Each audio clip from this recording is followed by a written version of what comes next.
तो आज हमारी क्लास है chapter number 4 class 11th account में बेसिस ऑफ अकाउंटिंग। देखो वैसे तो हम पढ़ रहे थे अब तक, जो हमने अब तक पढ़ा वो हमने सीखा एक्रूअल बेस ऑफ अकाउंटिंग कि एक्सपेंसेस हो या इनकम हो हम रिकॉर्ड करते हैं when they are entered into account, not when they are settled in cash. यानी कि जैसे कोई खर्चा ड्यू हो जाता है तो हम उस एक्सपेंस को रिकॉर्ड कर लेते हैं, भले ही इसकी पेमेंट हुई है या नहीं हुई है। यानी पेमेंट से इसका कोई रिलेशन नहीं होता। नॉर्मल अकाउंट इसी से चलती है। कंपनी को तो अपने अकाउंट एक्रूअल बेसिस पर ही मेंटेन करने होते हैं, लेकिन कुछ अकाउंट बिजनेस होते हैं जो कैश बेसिस पर भी अकाउंट मेंटेन कर सकते हैं। तो यानी कि दो बेसिस हो गए अकाउंट के। एक हो गया हमारा एक्रूअल बेस ऑफ अकाउंट और दूसरा हो गया हमारा कैश बेसिस ऑफ अकाउंटिंग। याद करो जब मैंने आपको पढ़ाना स्टार्ट किया था तो मैं बोलता था कि भाई हम एक्सपेंस कब रिकॉर्ड करते हैं, when we avail the services. हम इनकम कब रिकॉर्ड करते हैं, when we delivered the services. तो वो हो गया हमारा एक्रूअल बेस। लेकिन कैश बेसिस में इनकम तब रिकॉर्ड करनी है जब वो मिल जाएगी, जब मिलेगी तब वो इनकम रिकॉर्ड होगी। ऐसे एक्सपेंस तब रिकॉर्ड करना है जब वो पेमेंट होगा। किसमें? कैश बेसिस ऑफ अकाउंटिंग में। तो अब मैं एक एग्जांपल दे रहा हूँ, सब लोग गौर से सुनना, किसी से भी पूछ सकता हूँ मैं आप में से। जैसे मान लो मैं बात कर रहा हूँ अभी एक्रूअल बेसिस की। मान लो मैंने मार्च में सर्विस डिलीवर्ड करी, या कह लो मार्च में माल बेचा और पैसे मिले मुझे अप्रैल में। फाइनेंशियल ईयर चेंज हो गया क्योंकि फाइनेंशियल ईयर 1 अप्रैल से 31 मार्च होता है, बीच में ईयर चेंज हो गया। फिर से सुनो मेरी बात रचित, माल कब बेचा मैंने या सर्विस कब दी मैंने? रचित मेरी आवाज नहीं जा रही क्या? एक मिनट, बाकी लोगों को आवाज आ रही है मेरी? अंजलि आवाज आ रही है मेरी? Yes Yes, sir. sir. ठीक है, तो बताओ अंजलि मैंने गुड्स कब सेल किया है? मार्च में. और अप्रैल में। आपको मेरी आवाज आपको भी नहीं आ रही लगता, कुछ ना कुछ कनेक्शन इशू आ रहा है लगता है। आपकी अंजलि आवाज अभी कट हो गई थी. एक मिनट, वो इधर कनेक्टिविटी इशू आ रहा था, मुझे भी लग रहा था कुछ गड़बड़ हो रही है। तो सामना हमने गुड्स कब बेचा या क्या कहते हैं सर्विस कब डिलीवर्ड करी मार्च में। और पैसे कब मिले? अप्रैल में। तो मुझे ये बताओ, अगर मैं एक्रूअल बेसिस ऑफ अकाउंटिंग की बात करूं तो इनकम मेरी मार्च की मानी जाएगी कि अप्रैल की? सर मार्च की मानी जाएगी ना। मार्च की। और यही अगर मैं कैश बेसिस ऑफ अकाउंट है मेरा, हमें कैश तो फिर बेसिस में अकाउंट। अप्रैल की मानी जाती। बिल्कुल सही। तो ये हो गया हमारा cash basis of accounting and accrual basis of account. अच्छा एक और फॉर्मूला एक और की तरफ समझते हैं। फॉर एग्जांपल मैंने आपको काम बोला सामना कि मेरा ये काम कर दो, मैं आपको कमीशन दूंगा।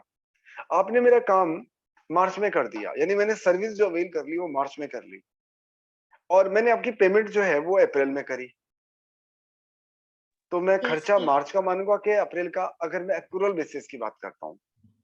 सर तो आप मार्च का मानोगे ना, क्योंकि सर एक्यूरेट बेसिस में हाँ, और अगर मैं कैश बेसिस की बात करता हूँ तो सर अप्रैल होगा, क्योंकि अब आपने कैश मैं अप्रैल में हाँ, पकड़ा। अब मैं इसको थोड़ा सा चेंज करता हूँ।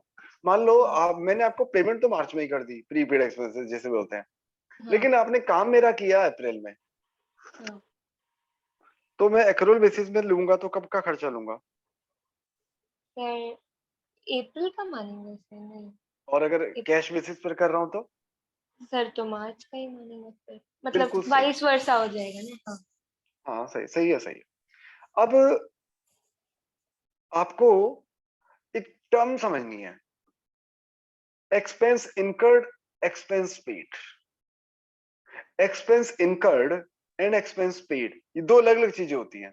जैसे मैंने आपको बोला सामना मेरा काम कर दो, मैं आपको दूंगा कमीशन।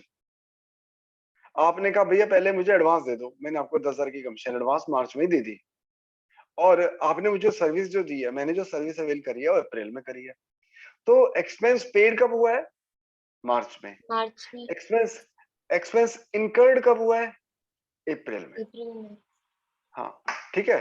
तो आपको इस तरह से दिया होगा भाई, rent paid in this month but incurred this month, expenses incurred this month but paid in this month। तो इस तरह से कुछ दिया होगा। मैं अगर न्यूमेरिकल की बात करूं तो। सामने आपका स्कूल कौन सा है? मैं भूल गया आपका। वही है डीपीएस ना है। अपना? तो आपके में तो ये चैप्टर कराया ही नहीं है। अब चलो सर पता नहीं।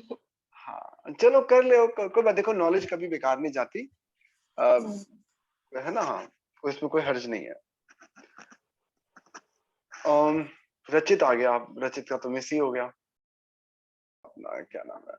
चलो सामना, एक बार ये पढ़ो, cash basis of accounting, page 1, पहले पहले पेज पे दिया, sir cash basis of accounting, पहला page.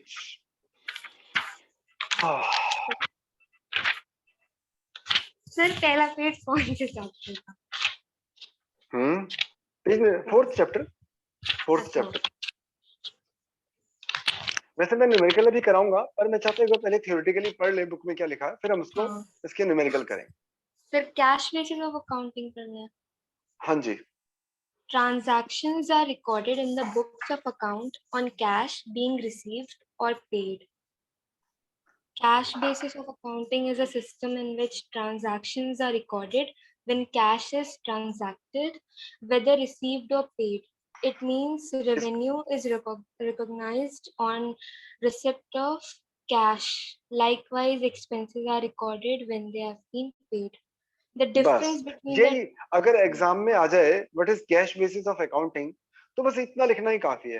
Cash basis of accounting is a system in which transaction are recorded when cash is transacted, जब कैश का लेन देन हो जाएगा, whether received or paid. It means revenue is recognized on receipt of cash. Revenue हम तब record करेंगे जब पैसे मिलेंगे।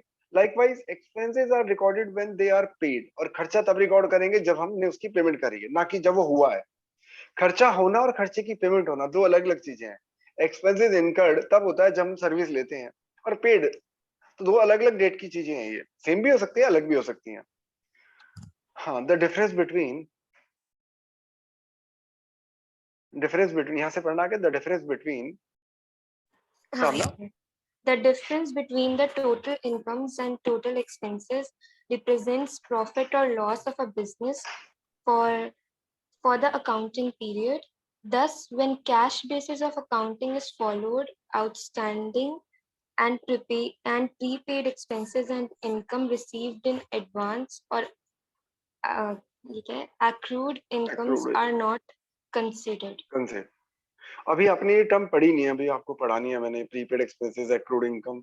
तो कैश बेसिस ऑफ अकाउंटिंग में ऐसी ये टर्म यूज ही नहीं होती, क्योंकि देखो अगर आउटस्टैंडिंग एक्सपेंस की बात करें, तो आप सबने पढ़ा है अकाउंटिंग इक्वेशन, तो आपने देखा होगा हम उसको एक तो कैपिटल में से माइनस कर देते हैं एज एक्सपेंस, और एक लाइबिलिटी में दिखा देते हैं भाई पैसे देने हैं, और एक हम एज एक्सपेंस कैपिटल में से माइनस कर देते हैं। वो होता है एक्रूअल बेस। लेकिन कैश बेसिस में हम आउटस्टैंडिंग एक्सपेंस को कहीं रिकॉर्ड ही नहीं करते, क्योंकि खर्चा हम तभी रिकॉर्ड करेंगे जब पेमेंट होगी, उससे पहले नहीं करेंगे। सर्विस कब ली इससे कोई मतलब नहीं, सर्विस कब डिलीवर करी है, माल कब बेचा, इससे कोई मतलब नहीं। मतलब ये है कि पैसे कब मिले उसे इनकम रिकॉर्ड करो, पैसा जब दिया तब खर्चा रिकॉर्ड करो। तो इसलिए चारों टर्म इसमें होती ही नहीं है, प्रीपेड एक्सपेंसेस, आउटस्टैंडिंग एक्सपेंसेस जैसी। तो इसके एडवांटेजेस पढ़ना क्या है एक बारी सामना, advantages of cash basis of accounting. Okay, it is a simple basis of accounting as adjustments for outstanding expenses, prepaid expenses, accrued income, and income received in advance is not made. ये This method बहुत simple है, ये method बहुत simple है, क्योंकि इसमें ज्यादा दिमाग लगाना ही नहीं पड़ता। बच्चे को भी कह दोगे वो भी समझ जाएगा कि भैया तेरे को खर्चे दिखाने हैं तब जबकि पेमेंट होगी। कब का रेंट है मतलब नहीं है, कब सर्विस लिया इससे कोई मतलब नहीं, जब पेमेंट होगी खर्चा रिकॉर्ड कर दो, जब पैसे आएंगे इनकम रिकॉर्ड कर लो, बात खत्म। बहुत सीधा सीधा मेथड है, बहुत सिंपल मेथड है। Next. this approach is more objective as very few estimates and judgments are required. ज्यादा जजमेंट नहीं लगानी पड़ती इसमें कि हमने कितनी प्रॉपर सर्विस। जैसा मैं ही अपनी इनकम रिकॉर्ड करने बैठूं और अगर एक्यूरल बेसिस लगा दूं, मैं तो पागल ही हो जाऊंगा। रोज रोज मुझे हिसाब लगाना पड़ेगा, मैंने कितना पढ़ा लिया उसके हिसाब से मेरी कितनी फीस बनती है, उसको मैं इनकम रिकॉर्ड करूं तो पागल ही हो जाऊंगा मैं। सीधी सी तरीका है भैया, जो प्रोफेशनल होते हैं वो कैश बेसिस पर अपने अकाउंट मेंटेन करते हैं कि जब पैसा मिल जाता है उसको हम रिकॉर्ड कर देते हैं एज ए इनकम, बस बात खत्म। सर्विस कब डिलीवर्ड करी है उससे कोई मतलब नहीं। तो इसमें बहुत कम एस्टिमेशन करना पड़ता है, बहुत कम जजमेंट लगाना पड़ता है। This basis of accounting is suitable for those enterprises where most of the transactions are on cash basis. सीधी सी बात है, ये ट्रांजेक्शन जहाँ पे ज्यादातर कैश ट्रांजेक्शन होते हैं उनके लिए यही सही है, उनके लिए ज्यादा एक्यूरेट में जाने की जरूरत नहीं है। तो ये तो था हमारा कैश बेसिस ऑफ अकाउंटिंग। जब पढ़ ही रहे तो थियोरेटिकली एक बार एक्यूरेट को भी पढ़ लेते हैं और फिर इसके न्यूमेरिकल 3-4 क्वेश्चन है वो कर लेते हैं, तो एक ही क्लास का चैप्टर अभी हो जाएगा। तो इलस्ट्रेशन नंबर 1 से पहले एक बार एक्यूरेट बेसिस ऑफ अकाउंटिंग को पढ़ दो, क्या लिखा हुआ है। Transaction is recorded in the books of account when entered whether cash received, paid or not. Under accrual basis of accounting, unlike under cash basis of accounting, income is recorded as income when it is earned or accrued. For example, credit sale is recognized as sale irrespective of the fact whether amount has been received or not. वो कह रहा है कि revenue को या income को तब record करना है जब हमने वो कमाया है, जब हमने वो एक्रूड हुआ है, ना कि तब जबकि उसके पैसे मिले। जैसे मान लो मैंने आपको आज सर्विस दी और पैसे मिले मुझे 2 महीने बाद, तो मैंने आज सर्विस दी है तो मैं आज उसको इनकम रिकॉर्ड कर लूंगा। पैसे पहले मिले हैं, अभी मिले हैं कि बाद में मिलेंगे, इससे कोई फर्क नहीं पड़ता एक्यूरल बेसिस में। एक्यूरल बेसिस में देखते हैं कि भैया हमने सर्विस कब डिलीवर करी, हम उसे इनकम या रेवेन्यू रिकॉर्ड कर लेते हैं।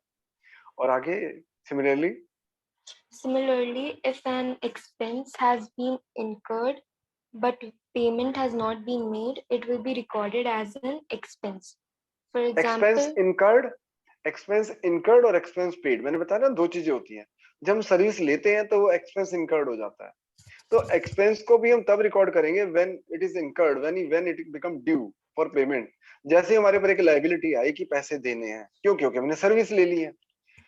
जैसे हमारे पर एक लायबिलिटी या ऑब्लिगेशन आता है, हम एक्सपेंस रिकॉर्ड कर लेते हैं, ना कि तब जबकि इसकी पेमेंट होती है। हो सकता है पेमेंट हमने पहले कर दी हो सकता है पेमेंट अभी हमने अभी करी ही ना हो, बाद में करेंगे। तो हम एक्रूअल बेसिस ऑफ अकाउंटिंग में एक्सपेंस को तब रिकॉर्ड करते हैं व्हेन इट बिकम ड्यू। ठीक है, तो चलो इसका इलस्ट्रेशन नंबर 1 पढ़ो, पेज नंबर 4.2। न्यूमेरिकल, एक मिनट रुको मैं जरा कागज ले आऊं। कोशिश करना मेरे साथ साथ ही करते रहना। इलस्ट्रेशन नंबर 1, चलो सब लोग देखो और मेरे साथ साथ लिखते रहना। During the financial year of 22-23, यानी कि 1 अप्रैल 22 से लेकर 31 मार्च 23 तक, Ashok had cash sales of rupees 390 and a credit sale of rupees 1,60,000. His expense for the year were rupees 270, out of which 80,000 is still to be paid. Find out Ashok income. अच्छा, income का formula याद रखना। Income का formula होता है revenue minus expense. तो ये 3 term भी आपको पता होना चाहिए बेसिक अकाउंटिंग टर्म्स में, कि रेवेन्यू क्या होता है, एक्सपेंस क्या होता है और इनकम क्या होती है।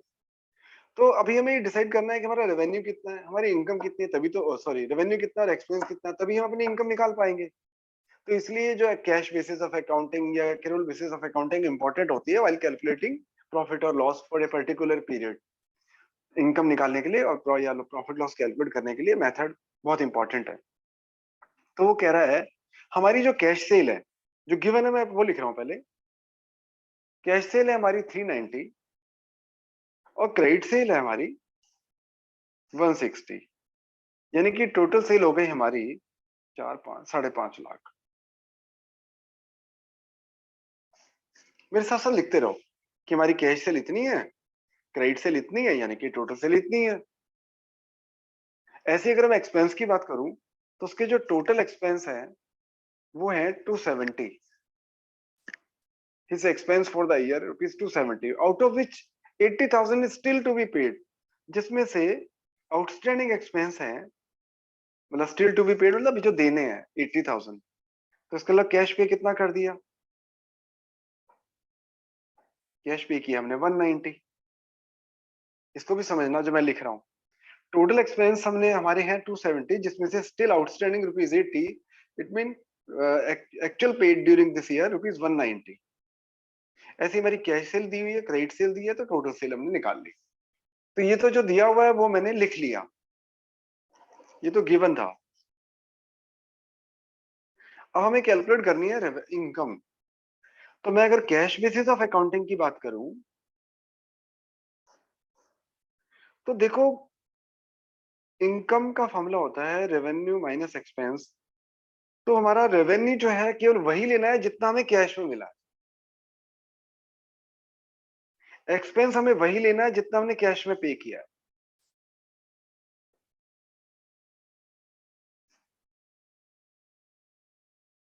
तो हमारा आंसर आ गया 2 लाख।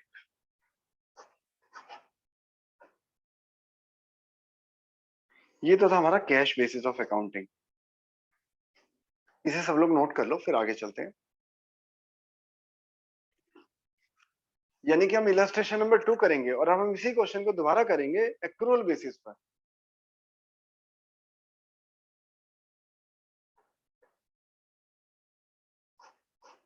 तो एक्रूअल बेसिस में ये मैटर नहीं करता कि हमारी कैश सेल कितनी, क्रेडिट सेल कितनी है। मैटर ये करता है कि हमने टोटल माल कितना बेचा है। तुमने टोटल माल बेचा 5.5 लाख रुपए का, और ऐसे एक्सपेंस की अगर मैं बात करूं तो उससे फर्क नहीं पड़ता कि कितना कैश पे किया और कितना अभी आउटस्टैंडिंग है।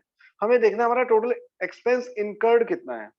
Expense incurred is 270, out of this rupees 190 is actually paid and still outstanding rupees 80,000।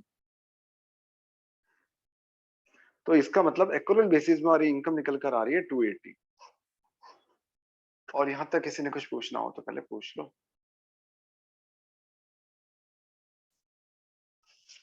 Illustration number 3।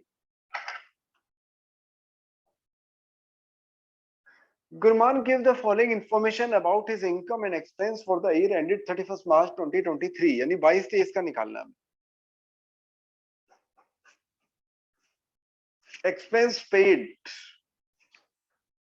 मैं लिख नहीं रहा क्योंकि बड़ा क्वेश्चन है, बस रीड कर रहा हूं। एक्सपेंस पेड इन एडवांस 40,000, और ये 40,000 160 में ऑलरेडी इंक्लूड है। समझ रहे हो बात को? टोटल पेमेंट हमने 160 की करी है, जिसमें से 40,000 अगले साल के। एक्सपेंस नॉट येट पेड, 20,000 की तो पेमेंट करना अभी बाकी है। 160 की पेमेंट करी है, जिसमें से 40 अगले साल के हैं, और 20,000 जो इस साल का खर्चा है वो अभी तक पे नहीं किया। Income received 240, income received in advance rupees 30,000 included in 240, कि 2,40,000 की इनकम मिली है, जिसमें से 30,000 रुपए अगले साल के मिले एडवांस।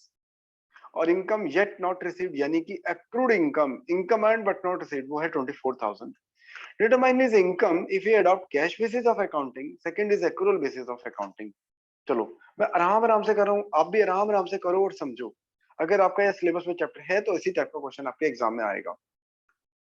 तो पहले मैं कर रहा हूँ कैश बेसिस ऑफ अकाउंटिंग।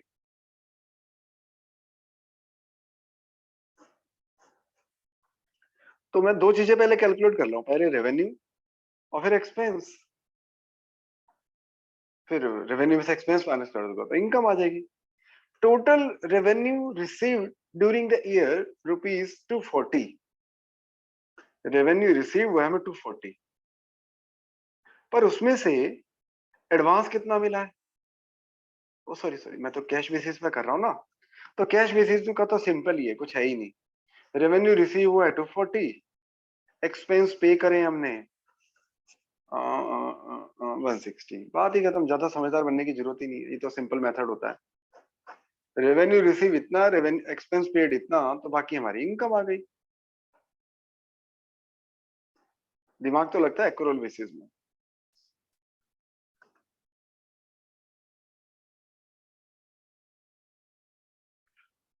चलो आगे करते हैं। अब इसी क्वेश्चन को हम दोबारा करते हैं एक्रूअल बेसिस ऑफ अकाउंटिंग पे।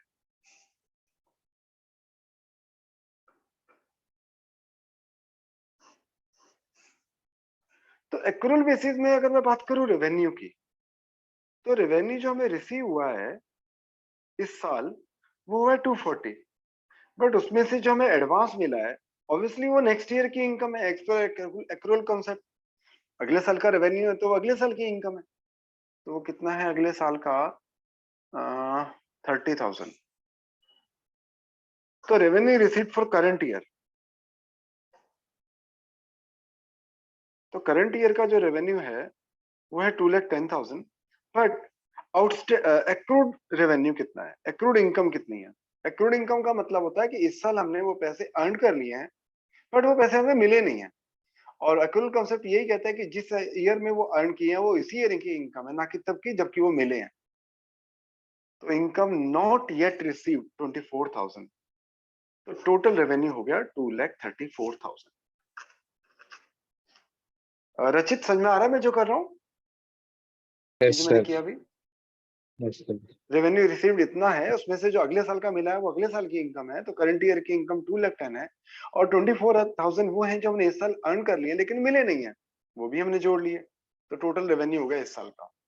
ऐसे ही मैं एक्सपेंस की बात करूं तो total expense paid during this year ₹160, out of this prepaid for the next year.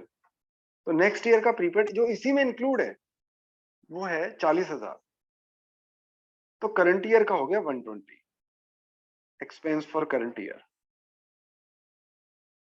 और आउटस्टैंडिंग एक्सपेंस यानी कि expense yet to be paid वो है 20,000, तो यानी कि टोटल खर्चा हो गया 140। रेवेन्यू में से एक्सपेंस माइनस करके अब हम निकाल देते हैं अपनी इनकम।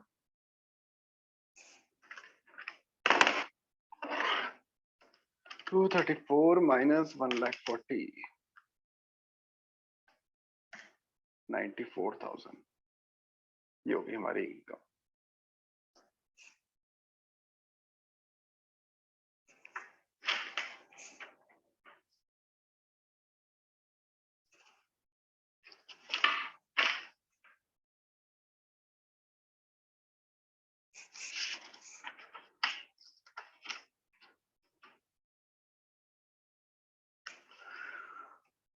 रहना हो गया क्वेश्चन, है ना? Yes, sir. तो किसी की वेट करनी है या सबने कर लिया? तुम आगे चलो। चलो देखो question number 8 page number 4.8।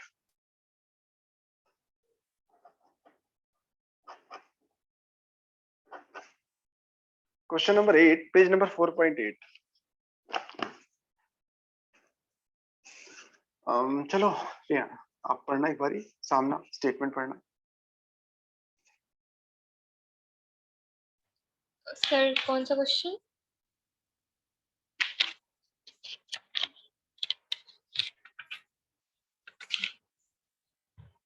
Sir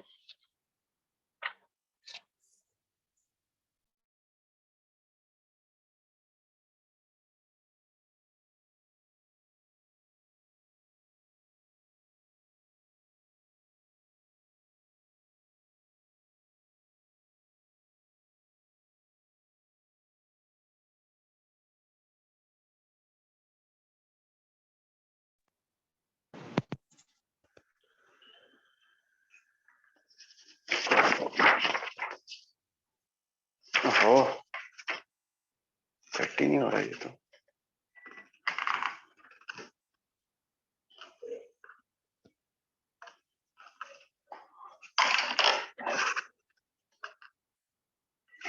अब सही है। विजय एक consultant during the financial year 22-23। असल मेरी कॉल आ गई थी, मुझे नहीं पता किसी बच्चे ने पढ़ा है या नहीं पढ़ा, तो मैं दोबारा से पढ़ देता हूँ। विजय एक consultant during the financial year earn ₹4 lakh, out of which he receive 350। यानी टोटल जो उसने पैसे कमाए हैं 4 लाख, सर्विस जो डिलीवर करी है, माल जो बेचा है वो 4 लाख का है, जिसमें से 3.5 मिल गए हैं और 50,000 अभी भी एक्रूड है, मिले नहीं है। He incurred an expenses of ₹170। incurred मतलब समझ गए ना, मैंने पहले स्टार्टिंग में आपको बताया था incurred मतलब जो हमने सर्विस अवेल करी है, जो हमारा खर्चा हुआ 170 का। Out of this which ₹40,000 is still outstanding, जिसमें से 130 पे कर दिए, 40 आउटस्टैंडिंग है। He also received consultancy fees for the previous year ₹45,000 and also paid ₹20,000 expense for the last year। और जो उसके अलावा उसको जो पैसे मिले हैं 45,000 वो कंसल्टेंसी फीस पिछले साल के मिले हैं, और 20,000 रुपए की जो पेमेंट हुई है खर्चों की वो अगले साल की पेमेंट हुई है। तो पहले मैं आप लोगों को देता हूँ 5 मिनट का टाइम, 4 मिनट का, आप लोग पहले खुद से ट्राई करो फिर मैं करूंगा। अगर मैं कैश बेसिस ऑफ अकाउंटिंग की बात करूं तो बहुत सिंपल है, सीधा सीधा बस हमें ये देखना है हमें कितने पैसे मिले एज ए रेवेन्यू। जो इस साल हमें पैसे मिले हैं वो 350 तो मिले इसी साल के, मतलब क्लियर दिया हो ना, out of which he received ₹350। उसके अलावा he also received 45,000 for the previous year, यानी कि टोटल रेवेन्यू हो गया उसका 395। और ऐसे ही मैं एक्सपेंस की बात करूं तो एक्सपेंस की जो पेमेंट हुई है वो हुई है 130। फॉर करंट ईयर के जो हमने पे करे हैं वो है 130, क्योंकि total expense incurred during the year rupees 170, out of this 40,000 is outstanding. तो आउटस्टैंडिंग अगर 40 है तो ऑब्वियसली 130 की पेमेंट हो गई है। उसके अलावा हमने प्रीवियस ईयर की भी पेमेंट करी है 20,000 की, और ये मैटर नहीं करता पिछले साल का है कि अगले साल का, हमें तो कैश बेसिस देना है। तो टोटल पेमेंट हुई है 150 की। तो इस तरह से हमारी इनकम हो गई 295 माइनस 150, तो ये हो गया 145, सॉरी 245, 245, ये होगी हमारी इनकम। रचित, टैली हो गया था आपका, ये क्या सही था आपका? Yes sir. और रियाना आपका, आपने भी ट्राई किया होगा। यस सर, सही है ये वाला। और अंजलि? यस सर, करेक्ट है। अच्छा चलो गुड। अगला है एक्रूअल बेस। सामने से तो पूछूंगा मैंने, उसके तो आना ही नहीं है, तो चलो कर रही है, अच्छी बात है। एक्रूअल बेसिस में थोड़ा सा दिमाग लगेगा हमें। एक्रूअल बेसिस पर लेना है ये। अगर मैं बात करूं रेवेन्यू की, तो मुझे वो रेवेन्यू लेना है जो मैंने इस साल अर्न किया है, ना कि जितना रिसीव किया है। तो वो कह रहा है revenue earn during the year of 22-23 rupees 4 lakh. यहाँ तो सीधा सीधा दिया हुआ है। उसके अलावा उसको पिछले साल का रेवेन्यू भी मिला है 45, बट वो तो पिछले साल का है, तो पिछले साल की इनकम मानी जाएगी, इस साल की तो मानी नहीं जाएगी। ऐसे में अगर मैं एक्सपेंस की बात करूं, तो total expense incurred during the year rupees 170, उसमें से कितना पे नहीं किया से कोई फर्क नहीं पड़ता। हमने पिछले साल की कितनी पेमेंट करी है वो भी पिछले साल का खर्चा, उससे भी हमारा कोई मतलब नहीं। तो सीधा सीधा हमारी इनकम निकला ही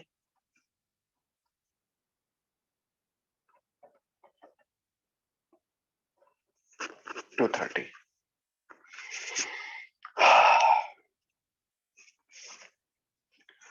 तो चलो एक बार होमवर्क नोट कर लो। एक होमवर्क में एक ही इलस्ट्रेशन है, वो है इलस्ट्रेशन नंबर 4। ये आपके लिए चैलेंज है, ये आपने करना है। और नेक्स्ट क्लास में मैं ग्रुप में करा दूंगा, मतलब 5 मिनट लगते हैं, फटाफट बोर्ड पे सोल्व कर दूंगा। अगर हो गया तो ठीक है, नहीं हुआ तो मैं बोर्ड पे सोल्व कर दूंगा। पर हाँ, थोड़ा चैलेंजिंग है, दिमाग लगेगा, पढ़ना समझना, 2 बार पढ़ना तो हो सकता है समझ में आ जाए, ऐसा भी नहीं है कि समझ में आएगा ही नहीं। थोड़ा दिल से एफर्ट करोगे तो हो जाएगा। एक तो इलस्ट्रेशन नंबर 4, और दूसरा most important, difference between accrual basis of accounting and cash basis of accounting. Book में आपको नजर आएगा, पेज नंबर 4.5 है।